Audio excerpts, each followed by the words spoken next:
Hello बच्चों, हमने आप लोगों को इलेक्ट्रोकेमिस्ट्री के बारे में कुछ चीज़ें बताई थी कि किस प्रकार से इलेक्ट्रोकेमिस्ट्री का हमारे लाइफ में उपयोग है। और उसमें हमने आप लोगों को बताया था इलेक्ट्रोड के बारे में। हमने बताया था इलेक्ट्रोड दो प्रकार का होता है। पहला हमने बताया था एनोड इलेक्ट्रोड और दूसरा बताया था हमने कैथोड इलेक्ट्रोड। ये दो चीज़ें हमने बताई थी आप लोगों को। अब उसके बाद हम बताएंगे कि इन दोनों के बीच में, यानी कि मान लिया ये क्या है, कैथोड है, एक ये कैथोड हो गया और एक ये कैथोड हो गया, ठीक। और ये किसी विलयन में है, ये आप जानते ही हैं, ये किसी विलयन में है। और ये हाफ सेल भी कहा जाता है। क्या कहा जाता है?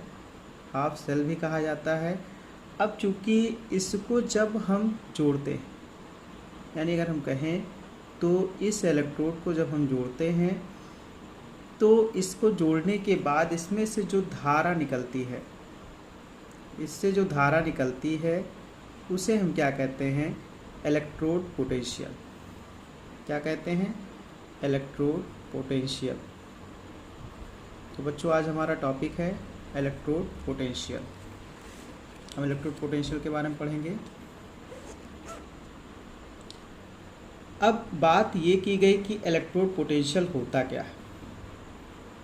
इलेक्ट्रोड पोटेंशियल होता क्या है, इसके बारे में हम पढ़ेंगे और फिर आप लोगों को ये नोट्स अवेलेबल कराएंगे जिससे आप कॉपी में नोट्स कर सकें, ठीक।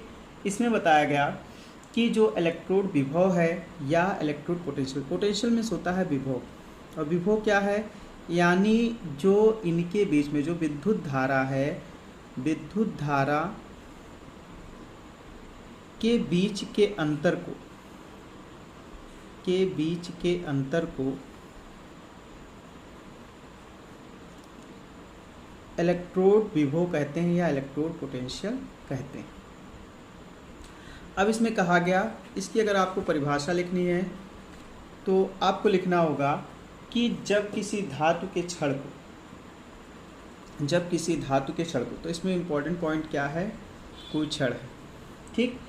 जब किसी धातु के क्षण को उसके लवण के जलीय विलयन में डुबोते हैं, यानी अब मान लिया क्षण कौन सा था आपका, चाहे वो एनोड हो या फिर आपका कैथोड, ये मान लिया क्या हो गया? क्षण हो गया। तो कहा गया जब किसी क्षण को, ये क्षण है, और उसके ही धातु के जलीय विलयन में, अगर आपने ये क्षण कैसी ली है? जिंक की ली है, तो जिंक सल्फेट के विलयन में, इसमें जिंक सल्फेट के विलयन में। तो इसलिए कहा गया कि जब किसी धातु के क्षण को उसके लवण के जलीय विलयन में डुबोते हैं तब धातु व विलयन के संपर्क तल पर विद्युत द्विपद बन जाती है। यानी हम कहें तो यहाँ पर इलेक्ट्रिक करंट फ्लो होना शुरू हो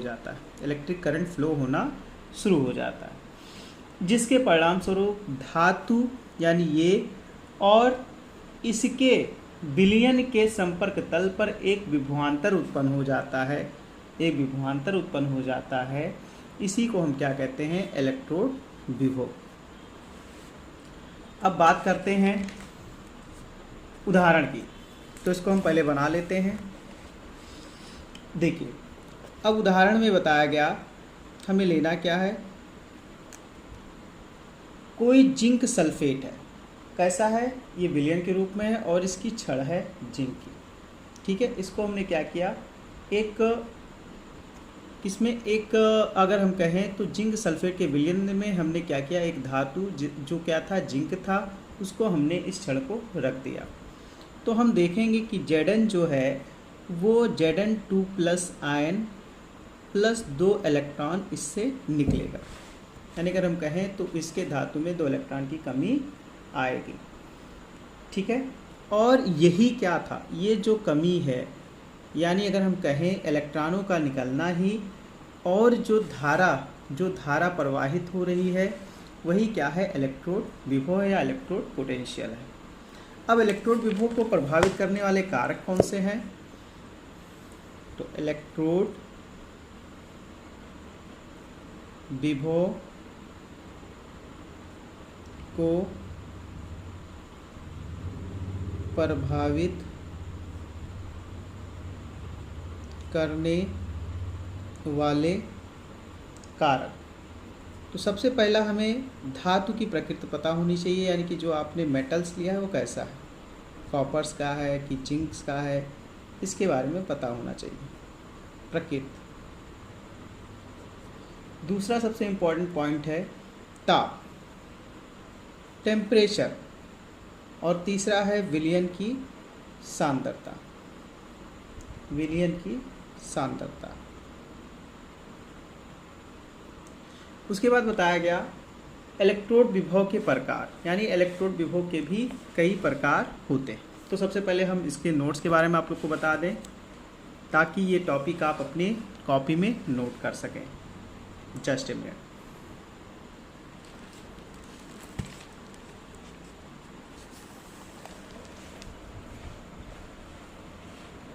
तो आप लोग इसको नोट कर लीजिएगा।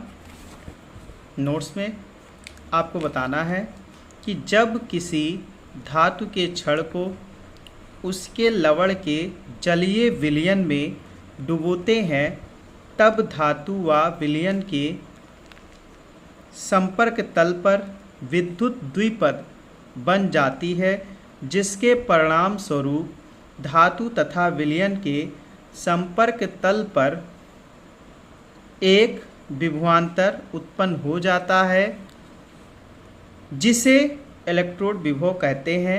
इसे कैपिटल ई से व्यक्त करते हैं। बच्चों आप लोग नोट्स बना लीजिएगा।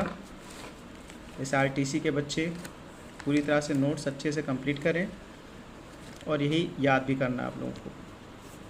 उसके बाद कहा गया जैसे जिंक की छड़ को जिंक सल्फेट के विलयन में डुबोने पर जिंक की छड़ विलयन के सापेक्ष ऋण आवेशित हो जाती है, जिसके कारण जिंक की छड़ व विलयन जिंक आयनों के मध्य एक विभवांतर उत्पन्न हो जाता है। इस विभवांतर को ही जिंक या इलेक्ट्रोड विभव कहते हैं। यानी अगर हम कहें तो ये जो छड़ है किसकी, जिंक की, और इस विलयन के मध्य क्या होता है, विभवांतर उत्पन्न हो जाता है, और इसी को हम क्या कहते हैं, इलेक्ट्रोड विभव। उसके बाद हमने बताया था अभी आप लोगों को इलेक्ट्रोड विभव को प्रभावित करने वाले कारक। इसमें कहा गया किसी धातु का इलेक्ट्रोड विभव निम्नलिखित कारकों पर निर्भर करता है। सबसे पहला धातु की प्रकृति क्या है, उसका ताप क्या है, और विलयन की सांद्रता क्या है। उसके बाद हम लोग पढ़ेंगे इलेक्ट्रोड विभव के प्रकार। नेक्स्ट वीडियो में पढ़ेंगे बच्चों इलेक्ट्रोड विभव के प्रकार। ठीक है, अगर आप लोग को ये नोट्स अच्छा लगा हो तो इसको कॉपी कर लीजिए और इसके आगे हम नेक्स्ट वीडियो डालेंगे। Thank you.